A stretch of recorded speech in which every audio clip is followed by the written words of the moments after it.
புதுக்கோட்டை மாவட்டம் அறந்தாங்கி அடுத்த கோங்குடி கிராமத்தில் ஆனந்தவள்ளி குமரேசன் குடும்பத்தினர் வசித்து வருகின்றனர். இவர்கள் குடியிருக்கும் வீட்டின் மாடியில் மின்சார கம்பி உரசி செல்வதால் மழைக்காலங்களில் சுவர் முழுவதும் மின்சாரம் பாய்கின்றது என்ற குற்றம் சாட்டுகின்றனர். குழந்தைகளை வைத்துக் கொண்டு இந்த வீட்டில் இருக்க முடியாத சூழலில் மின்சாரத்திற்கு பயந்து அருகிலுள்ள வீட்டில் தங்கக்கூடிய நிலை இருந்து வருவதாக வேதனை தெரிவித்தனர்.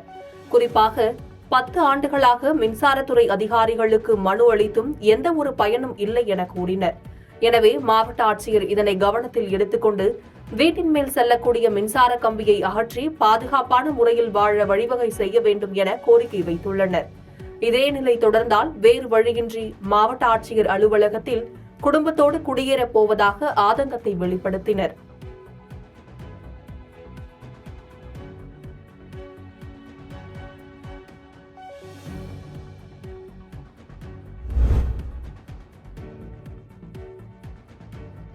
புதுக்கோட்டை மாவட்டம் பெரியார் நகர் பகுதியில் தேவேந்திரகுல பொதுமக்களால் நடத்தப்படும் பொங்கல் விழா ஆண்டுதோறும் சிறப்பாக நடைபெறுவது வழக்கம். அந்த வகையில் இந்த ஆண்டு பொங்கல் வைக்கும் நிகழ்வு நடைபெற்றது. இதில் 100க்கும் மேற்பட்ட பெண்கள் தலையில் கூடையுடன் அணிவகுத்து பெரியார் நகர் அண்ணா சாலை வழியாக நகரின் முக்கிய வீதிகள் வழியாக பொய்க்கால் குதிரை, பொம்மலாட்டம், கேரளா செண்டை மேளங்களுடன் உற்சாக ஊர்வலம் சென்றனர். 100க்கும் மேற்பட்ட பெண்கள் தலையில் கூடை வைத்து சென்று கொன்னையூர் முத்துமாரியம்மன் கோவிலில் பொங்கல் வைத்து வழிபாடு நடத்தினர்.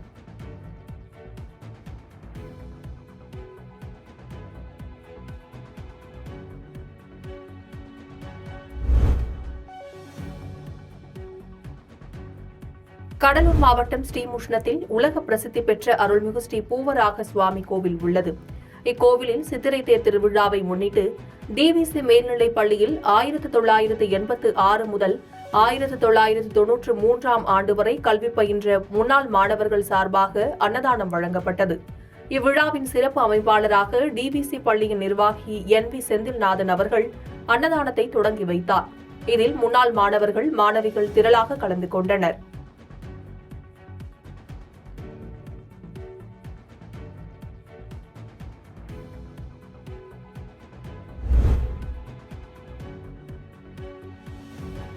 கரூர் மாவட்டம் குளித்தலை அருகே உள்ள ஐயர்மலை ரத்னகிரீஸ்வரர் கோவில் சித்திரை திருவிழா ஆண்டுதோறும் 14 நாட்கள் நடைபெறுவது வழக்கம். அந்த வகையில் இந்த ஆண்டு சித்திரை திருவிழா கடந்த 14ஆம் தேதி கொடியேற்றத்துடன் தொடங்கியது. ஒவ்வொரு நாளும் நடைபெற்ற விழாவில் பகலில் பல்லக்கு நிகழ்ச்சியும், இரவில் வெவ்வேறு சுவாமி புறப்பாடும் நடைபெற்றது. இதனைத் தொடர்ந்து 9ஆம் நாள் திருவிழாவான சித்திரை தேரோட்டம் இன்று நடைபெற்றது. இதனை முன்னிட்டு அதிகாலை திருக்கல்யாண மண்டபத்தில் சுவாமி ரத்னகிரீஸ்வரர் மற்றும் சுரும்பார் குழலி ஆகியோருக்கு சிறப்பு அபிஷேக ஆராதனைகள் நடைபெற்றது. அதனைத் தொடர்ந்து காலை 7 மணியளவில் திருத்தேரானது வடம் பிடித்து இழுக்கப்பட்டது. இதில் ஆயிரக்கணக்கானோர் கலந்து கொண்டு தேரை வடம் பிடித்து இழுத்தனர். இதனைத் தொடர்ந்து பக்தர்களுக்கு அன்னதானம், நீர்மோர் பந்தல்கள் நடைபெற்றது.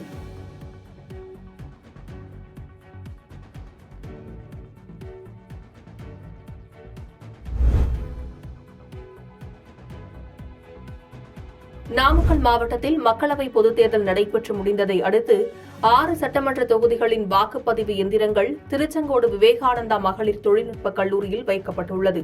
இதனை நாமக்கல் மாவட்ட ஆட்சித்தலைவர் ச. உமா பார்வையிட்டு ஆய்வு மேற்கொண்டார். மேலும் கல்லூரியில் அமைக்கப்பட்டுள்ள கட்டுப்பாட்டு அறையின் செயல்பாடுகள் குறித்து கேட்டறிந்தார். இந்த ஆய்வில் உதவி தேர்தல் நடத்தும் அலுவலர்கள் மற்றும் துறை சார்ந்த அலுவலர்கள் உடன் இருந்தனர்.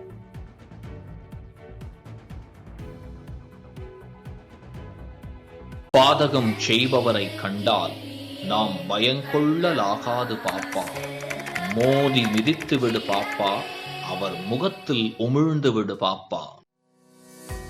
அண்மை செய்திகளை உடனுக்குடன் தெரிந்து கொள்ள இணைந்திருங்கள் இயம்நாடு